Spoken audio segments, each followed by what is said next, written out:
কি করেছি একসাথে রেখে দিয়েছিলাম।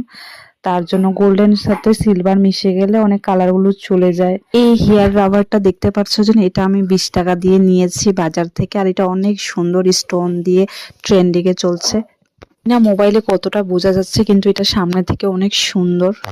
এটা যেন আমি হাতে লাগিয়েছি, এটা একটা গলার ছিল, গলার লকেটটা পড়ে গিয়েছে, তার জন্য এটা আমি এখানে হাতে লাগিয়েছিলাম। হাতে হচ্ছিল না, তার জন্য এখানে আমি হাতের রিং বানিয়ে গিয়েছি। আর দেখতেও অনেক সুন্দর লাগছিল। কিছু গুছানো শেষ করার পর তারপরে চোখে পড়লো মরিচ গাছের নিচে একটা পাকা মরিচ পড়ে রয়েছে। বেশি মরিচ ধরেনি কিন্তু কয়েকটাই ধরেছে, তারপরে একটা পেকে গিয়েছিল। আর ওই মরিচটা আর তুলিনি। আর বাকিগুলা যেগুলো গাছে আছে ওগুলো বড় হওয়ার পরে তুলবা, তোমাদের সাথে শেয়ার করব। এরপরে চলে গেলাম আমি শ্যাম্পু করতে। কন্ডিশনার অ্যাপ্লাই করেছি প্রপারলি, কারণ hair care is self care.